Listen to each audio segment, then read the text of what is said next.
The Miami Heat have been doing their job this offseason. They've been trying to acquire talent in either Giannis Antetokounmpo or Kevin Durant. Any move that they make without giving up Tyler Hero or Bam Adebayo could help them potentially reach an NBA Finals appearance. Now, honestly, I believe that they should take the slow route. Not necessarily say that we don't make the playoffs next season, but let's just take some time. Because a lot of these teams are stacked, and Tyler Hero, Bam Adebayo need to learn without Jimmy Butler. Yes, they're mature veterans, but we know for a fact what happened last season cannot happen again. We can't lose to the Cleveland Cavaliers in the first round. We can't lose out on a player like Cooper Flag. We have to analyze the situation. That's just like teams that's finding out that they're losing in the mid-season and start tanking. They know what's going on.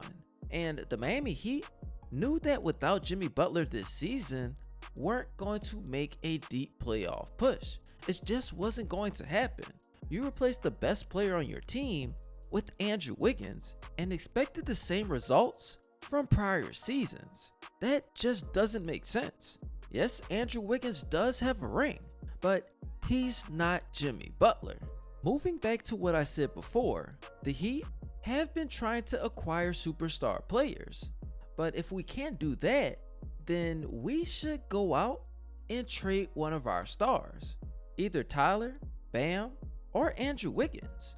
We see what Desmond Bane went for. And while a lot of people say that Kevin Durant or Giannis need to go for the same type of deal, they need to understand that KCP needed to be offloaded from the Orlando Magic. That's something that is very important. However, let's talk about Bam Adebayo. I believe that he can go for multiple first round picks as well, and the Miami Heat should shop him around. What we have to know is the teams that want Giannis or Kevin Durant. And that one team that I know for sure that we can get a good deal out of is the San Antonio Spurs. They want Giannis, and the haul they would have to give up for him, in my opinion, is a little bit unrealistic from fans. I've been hearing that they want Stephon Castle, Jeremy Sohan, Keldon Johnson, Devin Vassell, and 6 first round picks. And I don't really trust a trade like that because at the end of the day, all it takes is one injury and your team is finished for the season. After that, then you mortgage your future for a small gamble, something that you shouldn't do. Now, before I get started on the trade, I want to ask Heat and Spurs fans one question each. It's really just one question, but I want the perspective on both sides. What do you want for your team next season? What's the goal? Is it championship or bust? Or do you want to build for long-term success? And if your answer is number 2, then I believe that you should do the right thing and think about the whole entire construction of your roster. Speaking of long term, if you want to continue to see my videos, make sure you like the video, subscribe to the channel, and follow my Instagram account. Once you do that, you'll be able to see any Scotty Ice content you please, and it'll help me get more into the algorithm. But enough of that, let's just get straight into the trade. This deal involves the Miami Heat, the Brooklyn Nets, and the San Antonio Spurs. The Heat, they get Devin Vassell, Keldon Johnson, and the 19, 26, 27, 36, and 38 pick in this year's NBA draft with 3 future first round picks from the San Antonio Spurs. The Brooklyn Nets, they get the 14th overall pick in this year's draft and 3 future second round picks, while the San Antonio Spurs get Bam Adebayo, Nikola Jovic, and possibly Jaime Jaquez Jr. In my opinion, I believe that this benefits the Brooklyn Nets for one, because you get a higher pick in this year's NBA draft. This would only work if the Nets are eyeing a particular player and they don't put that much value on the 26th and 27th overall pick.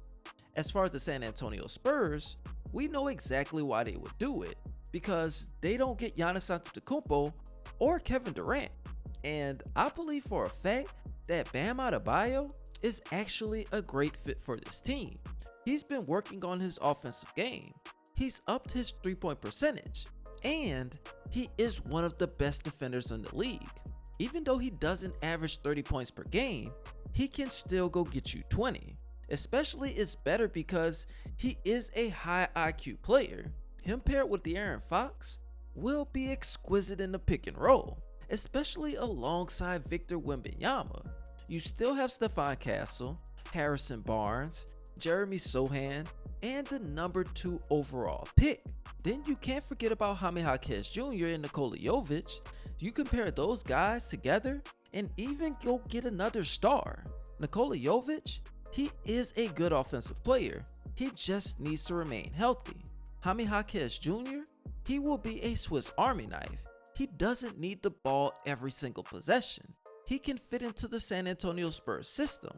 With that, you can make a deep playoff push. Just compare their roster to the Oklahoma City Thunder. You'll have Fox versus Shea, Wembanyama versus Chet Holmgren, Hartenstein versus Bam Adebayo. Then there's the question of Lou Dort and Jalen Williams.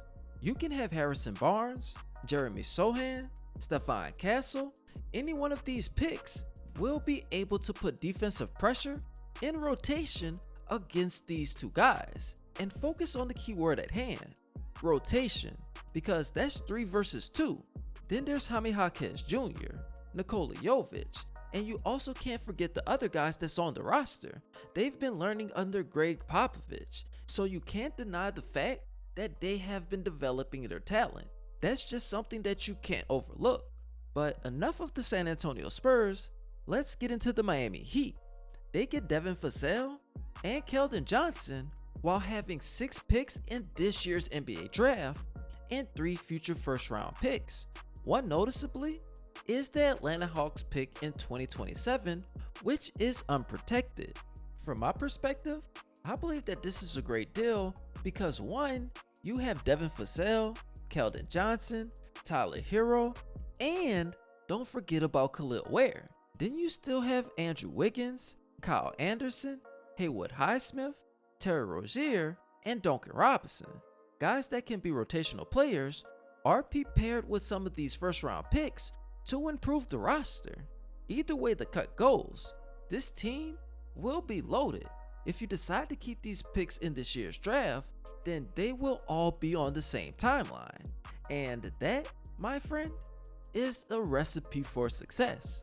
I just want the Heat to stop doubting themselves because they know that they're one of the best developmental teams in the league. And that's something that can't be overshadowed. But you guys let me know what you think in the comment section. Do you like this trade? What changes would you make to it? And if you had to let go of either Tyler Hero or Bam Adebayo, which player would it be? Don't forget to smash that like button, subscribe, and follow my Instagram accounts. Now I appreciate all you guys loving your support. This your boy Scotty Ice, aka Baby Bron, and you already know, I'm out.